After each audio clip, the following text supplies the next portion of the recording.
Alors ça fait plusieurs semaines qu'on entend parler d'une dette qualifiée de colossale de la France, une dette qui serait au cœur de tous les débats et de tous les propos, notamment les propos du nouveau Premier ministre Michel Barnier, qui l'a qualifié à l'Assemblée nationale mardi d'épée de Damoclès. Mais alors de quoi parle-t-on exactement? Pourquoi la France est endettée et que proposent les différents partis pour y faire face? Que ce soit donc à la fois à gauche mais aussi à droite, vous allez le voir, il y a des réelles différences de vision et de priorité d'une certaine façon sur la façon de faire face à ce sujet. Salut, c'est Hugo, j'espère que vous allez bien. C'est donc le sujet à la une des actualités du jour. 3228 milliards d'euros, c'est le montant de l'endettement de l'État français. Ça n'a jamais été aussi élevé. Plus de 3000 milliards d'euros de dette. Ça représente 112% du produit intérieur brut. En d'autres termes, la France doit rembourser l'équivalent de plus d'une année de richesse produite par son économie. Alors on va faire un petit point sur les définitions quand même pour que tout le monde soit sur la même longueur d'onde. La dette publique, c'est donc l'ensemble des emprunts contractés par l'État lorsque les recettes de l'État, donc impôts, taxes, etc., ne suffisent pas à couvrir les dépenses. Dans ces dépenses, il y a par exemple les salaires des fonctionnaires, les prestations sociales, l'argent versé au secteur de la justice, de la police, de l'éducation nationale, bref, ça c'est donc les dépenses, il y a des recettes en face, l'impôt, etc. Quand les dépenses sont supérieures aux recettes, on parle donc de déficit, et dans ces situations, donc, l'État va emprunter sur les marchés financiers en émettant ce que l'on appelle des obligations d'État, donc des titres que les investisseurs achètent. En retour, eh bien, l'État doit rembourser ces sommes avec des intérêts évidemment sur une période donnée. C'est comme un emprunt que prendrait donc un foyer ou un particulier. Et ces personnes qui vont prêter de l'argent, ça peut être des banques, des fonds d'investissement, d'autres pays ou même des particuliers. Bon, faut savoir qu'officiellement, les États membres de l'Union européenne sont censés tenir et maintenir leur déficit public en dessous des 3% de leur PIB. Sauf que en réalité, il y a des circonstances exceptionnelles qui permettent de dépasser ce seuil, et donc c'est un élément à avoir en tête. On sent que c'est très souvent dans les débats, mais dans les faits, typiquement ici, on est au-dessus de ce seuil puisqu'on est aux alentours de 6% du PIB. Et pour terminer ces éléments de contexte assez essentiels, il faut savoir que la France est en déficit tous les ans, sans exception, depuis 1975.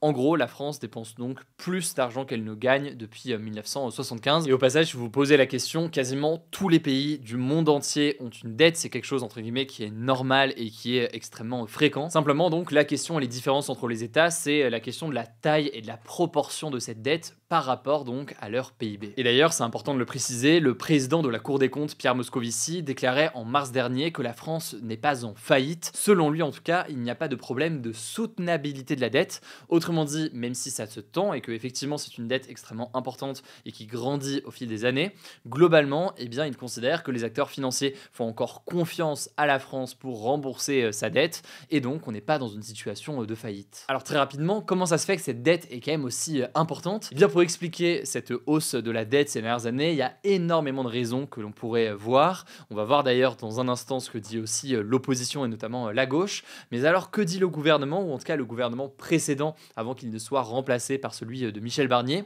Deux raisons sont souvent mises en avant. Première raison, la pandémie de Covid-19. Je ne vous apprends rien, c'était une période où il y avait forcément des grosses difficultés économiques, avec l'État notamment qui mettait beaucoup de moyens, mais en face, pas forcément autant de recettes. Parmi les autres raisons aussi, on peut citer la crise de l'énergie en Europe ou encore la guerre en Ukraine. C'est donc des raisons qui peuvent en partie, pas entièrement, mais en partie expliquer cette hausse de la dette. Le truc, c'est que si on regarde ce qui se passe dans d'autres pays européens qui ont connu exactement les mêmes crises, eh bien la situation n'est pas toujours la même. En effet, entre 2020 et 2023, on estime que la dette publique de la France a progressé près de 3 fois plus que celle des voisins européens. Et c'est là donc où il y a une véritable question politique, avec l'opposition qui accuse le camp présidentiel, le camp d'Emmanuel Macron, d'avoir mal géré la situation d'un point de vue économique, même si, vous allez le voir, à gauche et à droite, eh bien, le regard et l'analyse qui est faite de cette dette n'est pas la même. Alors justement, que proposent les différents partis politiques pour faire face à cette dette? D'abord, on va commencer par le gouvernement, donc le gouvernement actuel de Michel Barnier, qui est composé à la fois de membres du parti de droite Les Républicains,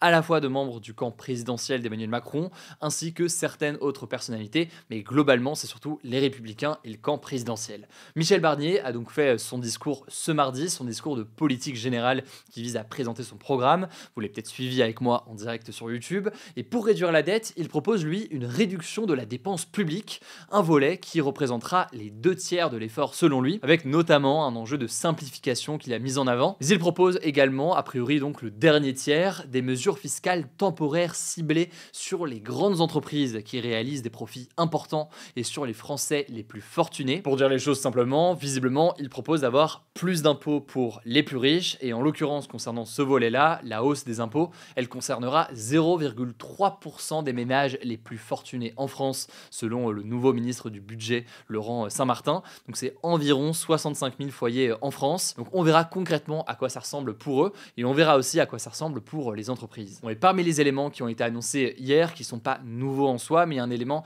de lutte contre la fraude fiscale et contre la fraude sociale. Alors qu'est-ce que c'est? La fraude fiscale, pour des choses très simplement, c'est le fait de ne pas payer d'impôts. L'exemple le plus parlant, ce serait quelqu'un qui gagne beaucoup d'argent et qui décide, en l'occurrence de façon illégale, quand on parle de fraude fiscale, de placer son argent dans d'autres pays, bref, de faire en sorte d'échapper à l'impôt français. Les syndicats estiment que ça pourrait rapporter entre 60 et 80 milliards d'euros par an. Et la fraude sociale, en l'occurrence, ça peut être par exemple la fraude au RSA, la fraude à certaines aides qui sont disponibles en France. Alors ça rapporterait moins. On estime que la lutte contre cette fraude pourrait rapporter environ 13 milliards d'euros par an. Voilà donc pour les ordres de grandeur. Ce qu'il faut comprendre donc, c'est que à droite, très souvent, l'une des priorités, et typiquement au sein du parti Les Républicains, c'est de réduire les dépenses de l'État.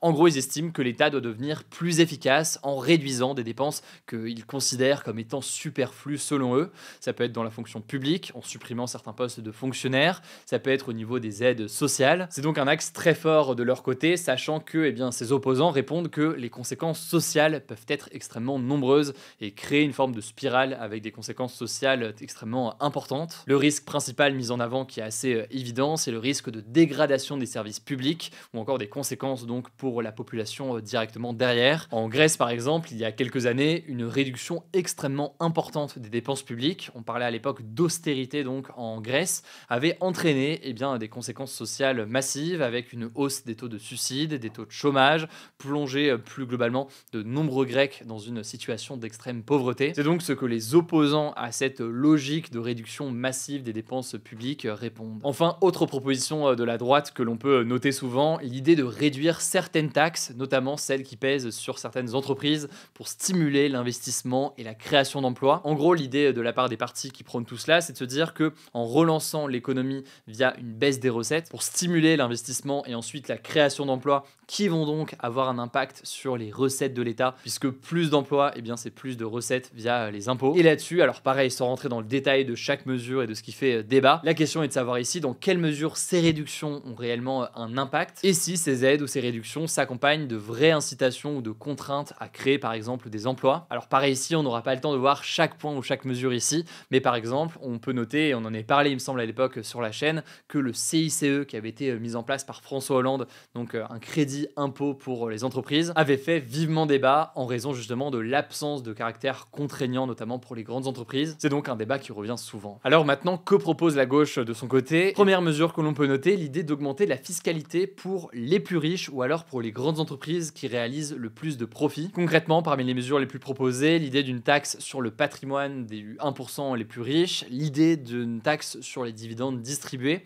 ou encore d'une taxe plus importante sur ce qui est appelé les super profits. Autrement dit, des profits pour les très grandes entreprises particulièrement importants qui sont liés à une situation particulière, par exemple pendant le Covid ou pendant la crise énergétique. La lutte contre la fraude fiscale est aussi très régulièrement mise en avant, ainsi que l'idée de mettre fin à ce qu'ils appellent des cadeaux aux plus grosses entreprises pour permettre de faire des économies. En gros, ça rejoint ce que je disais à l'instant concernant la droite. La droite propose souvent de réduire un certain nombre de taxes ou autres pour les entreprises pour les inciter à recruter ou autres, tandis que la gauche estime que très souvent ces mesures, elles ne sont pas efficaces alors qu'elles coûtent très cher puisque forcément ça entraîne une baisse des recettes. Ils estiment donc qu'il faut s'attaquer à certains de ces avantages qui existent aujourd'hui. Enfin, dernier élément et pas des moindres, et ça pourrait faire d'ailleurs l'objet d'une vidéo à part entière, une partie des politiques et des économistes, très principalement à gauche, militent pour une négociation, voire une annulation d'une partie de la dette française. Alors on parle pas de toute la dette, mais plus précisément en fait de la dette détenue par la Banque banque centrale européenne. Une banque centrale européenne auprès de qui donc la France est endettée et où la marge de manœuvre, selon eux, pourrait être plus importante. C'est ce que défend par exemple l'économiste Thomas Piketty.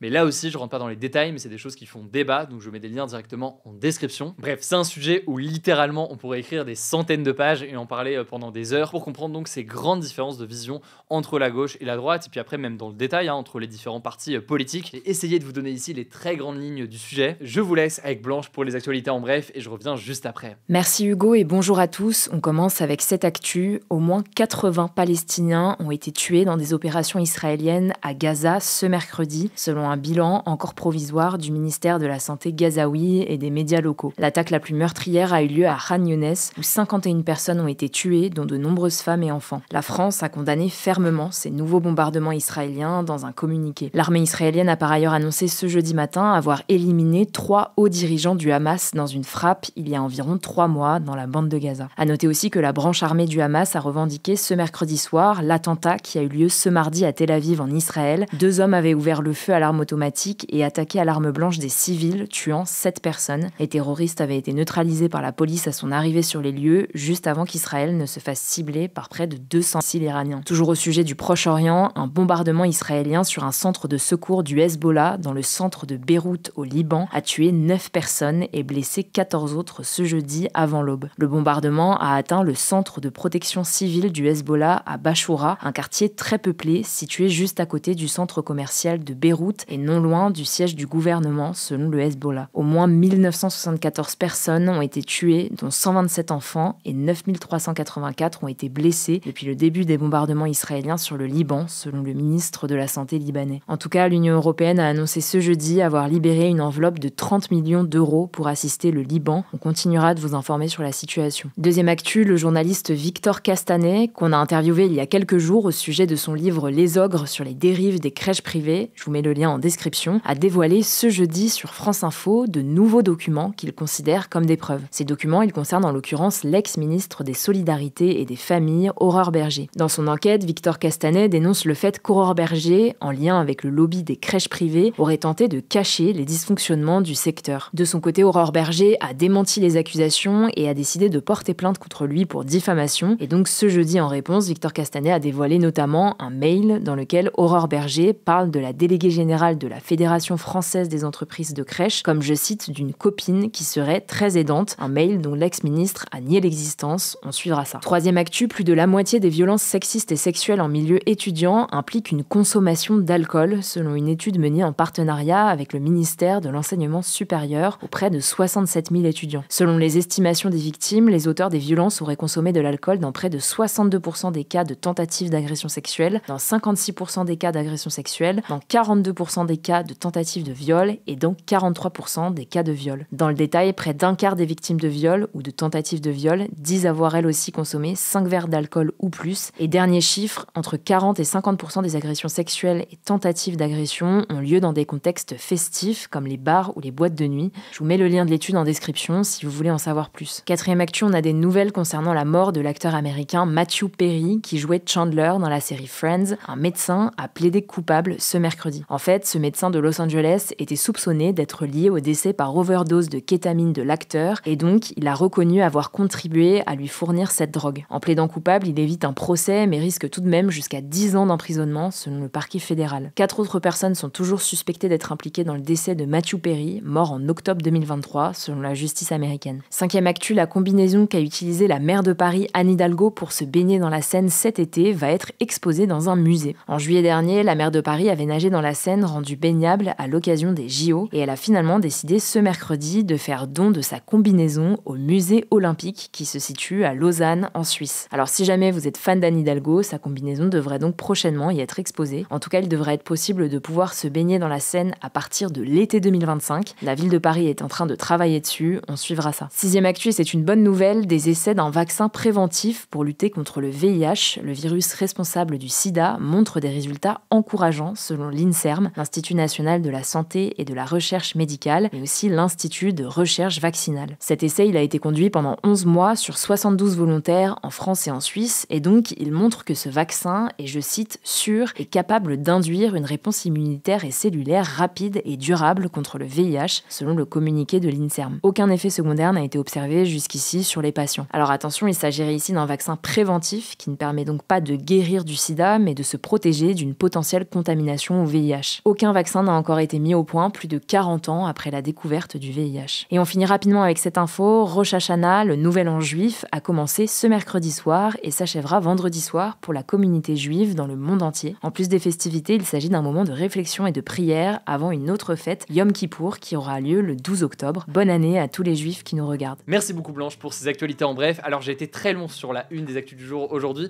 Malheureusement donc pas de questions du jour aujourd'hui, mais n'hésitez pas à les poser directement dans les commentaires. Au passage, si jamais ça vous intéresse, que vous cherchez un stage, une alternance ou un CDD ou un CDI en ce moment, sachez que sur notre plateforme d'offres d'emploi, il y a des dizaines d'entreprises, même beaucoup plus ces derniers jours, qui ont ajouté des offres d'emploi. Il y en a absolument partout en France désormais. Du coup, je vous mets le lien directement en description. Je vous en reparlerai plus en détail demain. Prenez soin de vous, prenez soin de nos proches, et puis on se dit à demain pour une nouvelle vidéo.